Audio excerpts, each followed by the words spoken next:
नमस्कार दोस्तों, स्वागत है आप सभी का इस सीरीज के पहले एपिसोड में, जहां आज से हम शुरू करने जा रहे हैं एक ऐसी यात्रा जो आप सभी को भारत के विभिन्न धर्मों के दर्शन करवाएगी। मैं ये मानकर इस पहले एपिसोड की शुरुआत कर रहा हूं कि आप सभी लोगों ने सीरीज का इंट्रोडक्टरी वीडियो जरूर देखा होगा। अगर आपने नहीं देखा तो मेरा आप सभी से ये निवेदन है कि आप सबसे पहले जाकर इंट्रोडक्टरी वीडियो जरूर देखें, जिससे कि आपको पता रहेगा कि इस सीरीज में हम किन किन मुद्दों को समझेंगे और क्यों समझेंगे। तो चलिए सीरीज के पहले एपिसोड की शुरुआत करते हैं।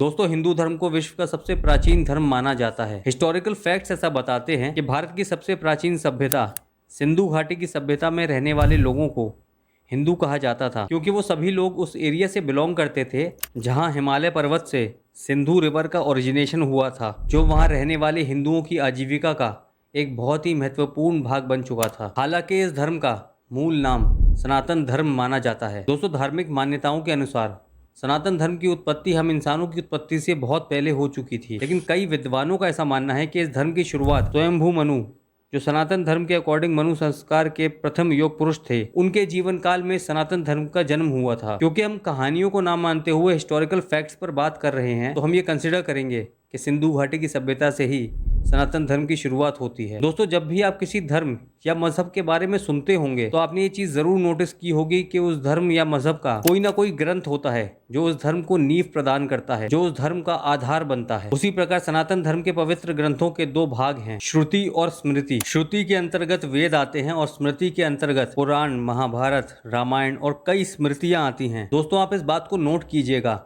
कि सिर्फ वेद ही हैं जो सनातन धर्म को नींव प्रदान करते हैं, जो सनातन धर्म के प्रमुख धर्म ग्रंथ माने जाते हैं, जैसे कि ऋग्वेद, यजुर्वेद, सामवेद, अथर्ववेद। इन चारों वेदों में से Rigveda is one of the oldest Veda, क्योंकि ऋग्वेदा से ही बाकी 3 वेदों की उत्पत्ति हुई है। दोस्तों, इन वेदों के भी उपवेद होते हैं, जैसे ऋग्वेद का स्थपत्य वेद, यजुर्वेद का धनुर्वेद, सामवेद का गंधर्व वेद और अथर्ववेद का आयुर्वेद। इन सभी वेदों का सार आपको उपनिषदों में देखने को मिलता है और उपनिषद का सार आपको श्रीमद् भगवत गीता में देखने को मिलता है। दोस्तों, इंटरेस्टिंग बात यह है कि श्रुतियों को ही सनातनियों का धर्म ग्रंथ माना गया है, पर स्मृतियों को नहीं, जिसमें रामायण, महाभारत, पुराण और कई स्मृतियां आती हैं। अब ऐसा मैं इसलिए बोल रहा हूं क्योंकि हिंदुइज्म की कोर फिलॉसफी मोक्ष पर आधारित है, जो सिर्फ भक्ति, ज्ञान और योग से प्राप्त की जा सकती है। हर इंसान के लिए उनके जीवन से लेकर मोक्ष तक की यात्रा को सनातन पथ कहा जाता है, जिसका ज्ञान सिर्फ वेदों में और वेदों के अलावा उपनिषद और श्रीमद् भगवत गीता में दिया गया है। इन वेदों और उपनिषदों का अध्ययन करके 6 महर्षियों ने आम जनमानस के लिए मोक्ष का ये सनातन पथ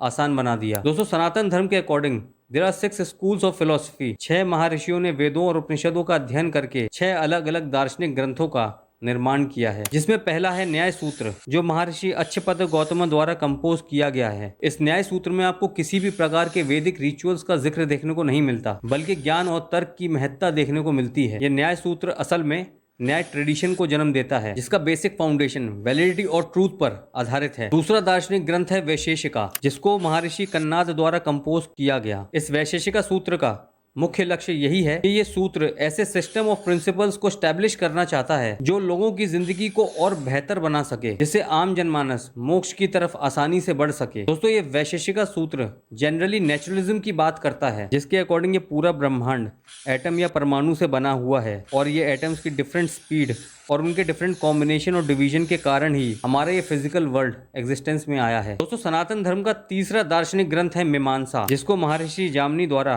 कंपोज किया गया। दोस्तों, इस दार्शनिक ग्रंथ में वेदों की व्याख्या दी गई है, साथ ही साथ वेदों में दिए गए रिचुअल्स का फिलोसॉफिकल जस्टिफिकेशन भी दिया गया है, जिसकी झलक आपको उपनिषदों में कहानियों के फॉर्म में देखने को मिलती है। दोस्तों, इस दार्शनिक ग्रंथ का मुख्य उद्देश्य आम जनमानस को धर्म प्रदान करने की है, जिससे आम जनमानस खुद के और सांसारिक दुनिया के बीच संतुलन बना सके और अपने जीवन को मोक्ष की तरफ ले जा सके। दोस्तों, सनातन धर्म का चौथा दार्शनिक ग्रंथ है सामख्य, जिसको महर्षि ईश्वरा कृष्ण द्वारा कंपोज किया गया। दोस्तों, इस दार्शनिक ग्रंथ में बेसिकली पुरुष और प्रकृति मतलब कॉन्शियसनेस और मैटर के बीच के रिलेशनशिप को समझाया गया है। दोस्तों, इस दार्शनिक ग्रंथ का मुख्य उद्देश्य यही है कि इस ग्रंथ में दिए गए प्रिंसिपल्स को इम्प्लीमेंट करके आप अपने जीवन में बैलेंस्ड अप्रोच रखकर सही डिसीजंस ले सकते हैं, जिससे कि आप अपने जीवन को सनातन पथ की ओर यानी कि मोक्ष की तरफ ले जा सकते हैं। दोस्तों, सनातन धर्म का 5वां दार्शनिक ग्रंथ है वेदांत। इसकी रचना खुद महर्षि वेद व्यास जी ने की है। दोस्तों, वेदांत का सही अर्थ होता है वेदों का अंत, पर इसका ये मतलब नहीं है कि इस ग्रंथ में वेदों को कोई महत्व ही नहीं दिया गया। असल में वेदांतिक फिलॉसफी वेदों से ही डिराइव की गई है, जिसका मूल आधार उपनिषद हैं, जिन्हें वेदों का